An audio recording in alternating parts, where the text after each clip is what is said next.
I get very excited about Bran Muffins, which I'm not sure everybody can say, but it's like the ultimate breakfast. Look at them. They're gorgeous. You can smell the raspberry, you can smell the honey in there. I love that. In this chapter, I'm gonna show you my absolute favorite Bran muffin. When I was in college, I used to work at a little diner, and this was the most popular thing on the menu. It has everything you need for breakfast. It has bran, it has raspberries, super, super flavorful, really easy to make, and it packs a punch. It's great for your lunchbox too. Okay, so let's get started.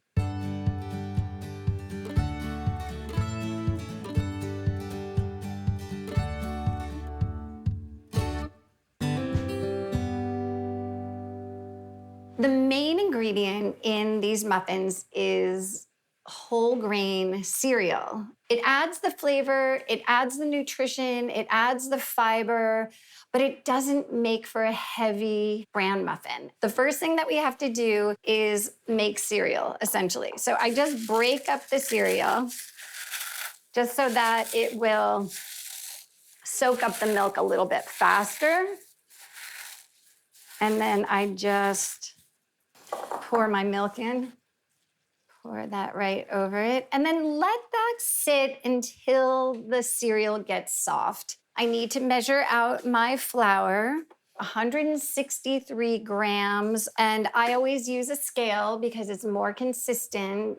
To the flour, I'm going to add my baking soda. This has the weight of the bran cereal and it has the fruit in it. So you want to make sure that these have a really nice rise to them. So I'm using baking soda and salt.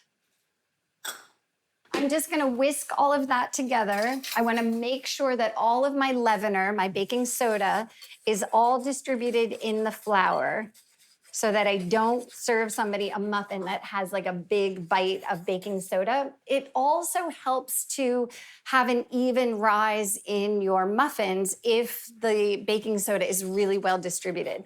I'm also gonna add my cinnamon because I wanna make sure that's all distributed.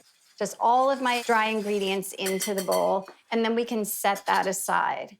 And I'm going to add honey, because I think in a bran muffin, not only do you want some sweetness to it, but the little bit of nutritional value from the honey. I mean, I grew up in Vermont on a commune, and honey was really the only sweetener that we used. So I have just sort of this fondness for using honey. So honey goes in and it just gives it a really nice, beautiful flavor. A little bit of brown sugar because I really like the caramel aspect that it lends to the muffin. And you know, these muffins are healthy, but they're still a bit of a treat. They're healthy-ish because we have quite a bit of sugar in there along with the bran cereal and the fruit. I'm gonna add my egg and my yolk to the mix. I want the richness from the yolk, but I don't want them to get rubbery. If I add too much egg, then they can get eggy and the texture can get a little bit rubbery. I want these to be nice and tender. Now, speaking of being tender, in this muffin, I'm using oil instead of butter. In all of the muffin recipes that I've used, you can interchange butter and oil, but the oil lends itself to a really tender crumb in your muffin. So I think for this muffin with the bran cereal, it's the perfect combination. I'm just gonna mix that together. I'm also going to add my vanilla extract. So as soon as your cereal is soft, just add that right to the bowl. It'll continue to soften up as it's mixing and baking, but you want to give it at least 10 minutes or so to soften up before you add it. Okay, so I've mixed all of it together. So I'm gonna add raspberries. Instead of adding the fresh ones, I want to show you how to add the frozen ones. You want to wait until the absolute last second to get them out of the freezer so they don't melt and get juicy. So let's get our frozen raspberries. Either one will work, and they're both equally as delicious. It's just that if you don't have fresh on hand, if I can get into if you don't have fresh berries on hand and frozen are what you've got, then that works just as well. So you can go either way. Before I add the raspberries to the mixture, I'm gonna add a tablespoon of my flour mixture. Flour prevents the fruit from slipping down into the batter while it's baking, and I'm gonna put them right back in the freezer because I want them frozen, frozen, frozen when I fold them into the batter. So my raspberries, 1 tablespoon of my dry mixture back into the freezer. That way, I'm not gonna worry that they're gonna start melting and getting juicy, and I can mix the rest of my batter. So I have my wet ingredients plus the cereal, the soaked cereal, and I have my dry ingredients, and now I just need to put them together. So dry ingredients right into the bowl. And I'm pushing the dry ingredients down into the wet ingredients, and I'm kind of folding it with the whisk. I'm not just like really stirring vigorously because I don't want to develop a ton of gluten in here. Otherwise, my muffins could get tough. Now I want to prepare my pan before I add the berries to the mixture. If you're using fresh berries, it's not as time sensitive. You could fold those in right now and they're not gonna lose their color. They're not gonna start dispelling juices all over the batter. So it's just if you're using the frozen fruit that you wanna do it at the very, very last second. So I have my muffin pan. When you're using liners, one of the best things about using them is that you don't need to grease the pan, you don't need to grease the liners.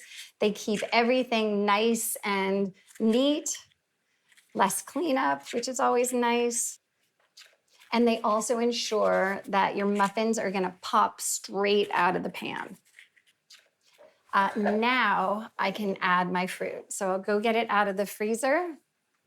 They're already tossed with a little bit of the flour, and the flour prevents the fruit from slipping down into the batter while it's baking and having all of the fruit land at the bottom of your muffin. So we're just going to gently, gently, gently stir in our raspberries. And they should be totally frozen. Now, one thing to keep in mind is that when you're adding frozen fruit to your batter, you're chilling down your batter. And so the muffins may take longer to bake because you're starting out with a cold batter. But that's it. You see, I just gently, gently fold the batter once the fruit is in, grab my scoop, and get them quickly into the muffin cups. Because we did it so quickly and because the fruit is frozen, the juice is not going to seep out and make our muffins pink. So now I'm gonna bake the muffins at 375 degrees. I'm probably gonna check them after about 25 minutes because I have the frozen fruit in there. If I was starting with the fresh fruit, I would check it at 18 minutes. So 25 minutes, we'll come back and we'll see how we're doing. The bran muffins smell incredible. I smell mostly honey. It's so sweet and lovely, and oh, look at them. So the first thing that I do is just tap the top. And if they resist at all, then they're probably done, but I wanna check just to make sure that they're not still wet inside, and that's terrific. That's exactly what I'm going for. If it still has some wet batter on your tester, then they need probably another 5 minutes. but look at them. They're gorgeous. We have to let them cool at least until I can easily pick them up. Right now, they're so hot. If I open them up, they'll just sort of break apart. So let them sit until they're warm, and then we'll break into one. So they're cooled off enough. Yeah, they're warm, still warm, which is how I like them. But look at that, all of those beautiful raspberries and the bran and that honey. Look at that. And I made this with the oil to get that tender crumb, but I can't help myself but to add a little bit of butter. Let's try it.